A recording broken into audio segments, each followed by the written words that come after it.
December 2010, she was a blushing bride in a red gown. November 2011, she became a mother to baby Nathaniel James. She may be the Asia Songbird. She may be Mrs. Ogie Alcacid. But right now, there is no other title more important to her. To baby Nate, she is simply Mommy.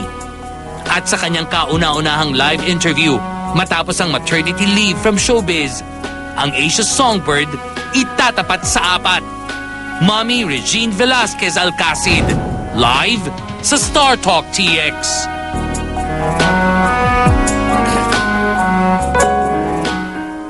Ayan po, mga kaibigan. Cute na cute pa rin. Ayan. First public appearance. Oo, Mami nga lang. Yeah. Mami Reg. Mami Hello, Reigns. good afternoon. Ito, It's diretso yun na natin, Songbird. Oh, Okay. Ever since na magkaroon ka ng Twitter account, tweet ka raw ng tweet about a certain Susan and Amalia. Sino ba itong dalawang... Sikat nung araw yan, alam ko. Hanggang ngayon naman, sikat sila. Para sa'yo, oo, sikat mo, miski ngayon, pero para sa'yo, ano ba yung Susan at Amalia? yun ang bumubuhay sa anak ko. Bakit? Yan yun, yan. Nagsusustento si Yan, Susan Joey. Roses at Amalia. Sila yung source. Sino sa kaliwa, sino sa kanan? Hindi ko alam. Aba, oy, teka mo na. Oh. Tama rin yung...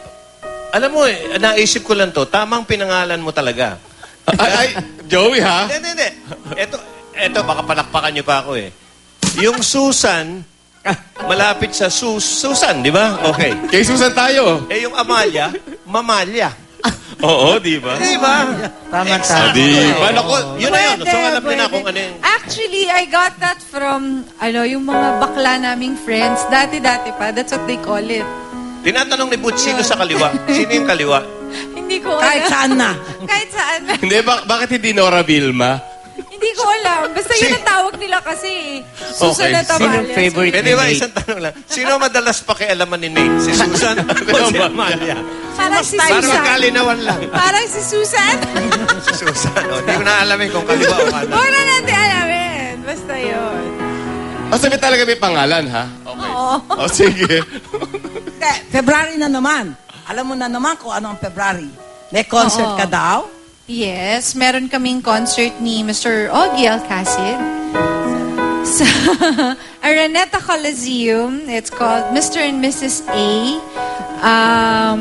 This is on February 14. Sana po mapanood nyo. It's my comeback concert. Kasi alam nyo, kahit nung bago ako mabuntis, hindi ako nagko-concert eh.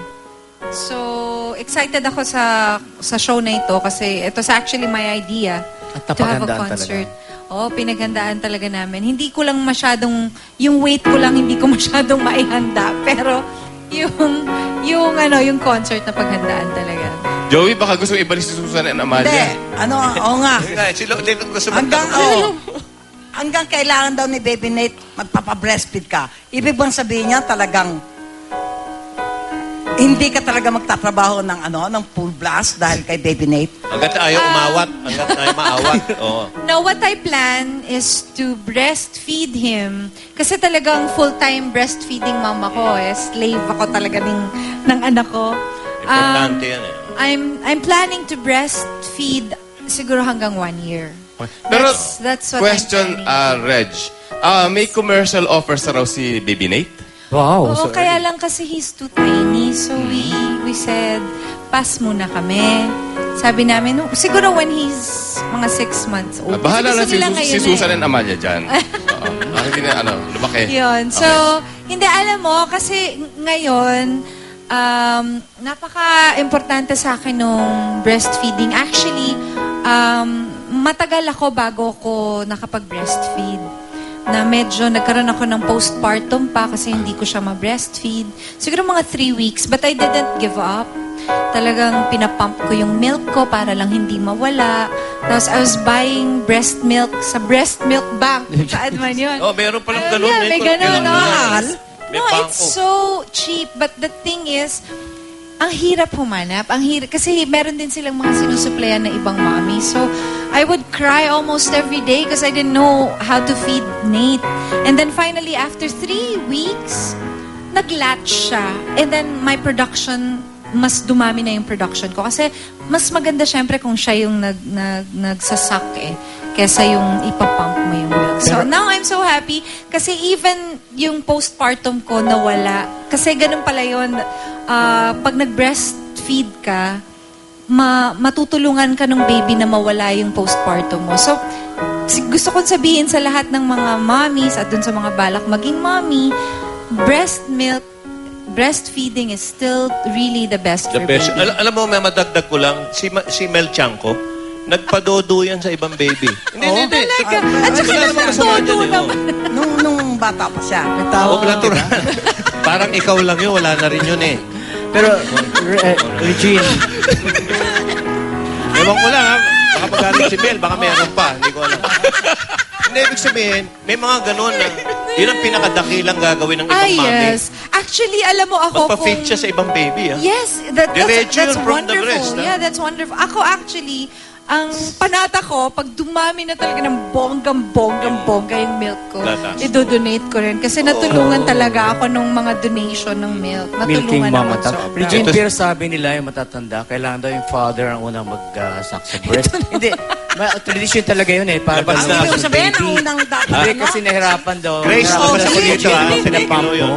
Oo. Hindi, no, malis. Kailangan daw yung father. Yeah, Dapat parang seryoso kailangan sila. na kailangan. No, but actually they say that kasi Oo. minsan Pero ginawa yun ni Ogie. parado yung Yeah, yung father para Hindi namin Hindi niya alam ginawa. eh. Hindi Kaya namin alam. nagtagal.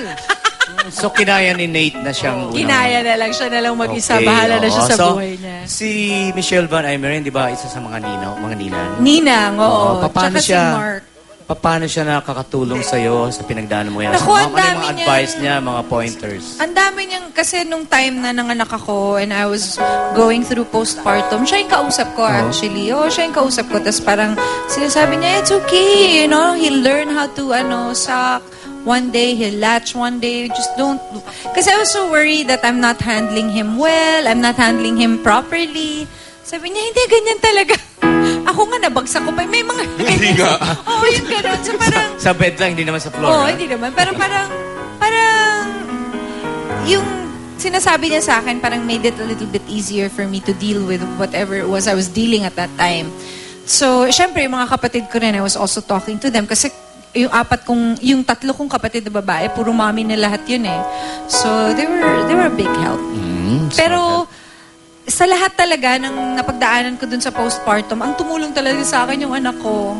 Kasi after talaga niyang mag-latch, nawala na rin. Si Lolit hindi pala dumaan sa postpartum to.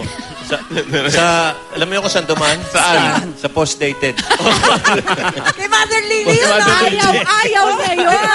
Yan, ha? Oy, ikaw muna. Ito, may schedule na raw kayong bakasyon ni Michelle at yung mga anak ni Ogie para Dapating makita sa dito. kanila si Baby Nate. Para makita na, actually, the two girls are really, really excited to meet Sarah Nate. and, Oo. Leila. Lalo na si Sarah, yung youngest. Kasi, sobrang feeling niya adorable na adorable si Nate. So, they're so excited. Si Nate. Siguro sa birthday ni Ogie, we're planning to go somewhere para i-meet na lang namin sila. So, ayun, nakakatuwa naman. Nakakatuwa. Kaya na ba ni Nate mag-travel sa plane? Kasi yung sa plane, di ba, pag nag-take up for After a year yata, di ba? Hindi, kahit mga 7 months, 6 months, months. pwede, So, lalagyan pwede ng na siya. mga- Pero yung special Yung participation ibabarko daw nila. si Nate sa Sa concert nyo. concert, may surprise. Kakanta rin? Surprise! Let me Kakanta just si Nate? let me just say something about sa plane Sa plane ride. niya, kailangan daw Pag breastfeeding, pag binabreastfeed siya, hindi siya masyadong Malingi? Oo, yes. Hindi ka naman magbe-breastfeeding sa concert. Hindi naman. Hindi naman. Pero sa plane pwede. Sa plane pwede, ha? O pag-take off, tsaka Oo, pag-take pwede. off. Baka yung Oo, sige breastfeeding ang nga. special Oo, ganun participation ni Nate. Baka. Baka, di ba, yun yung secret? Wait muna mga kaibigan. Breastfeed. Okay, teka, si Ogie do kasi, may nasulat na song for Nate. Pero kayong bandalawa ay may planong gumawa ng album. Para kay Nate. Para kay Nate. Parang ako So, yun. para sa buong pamilya.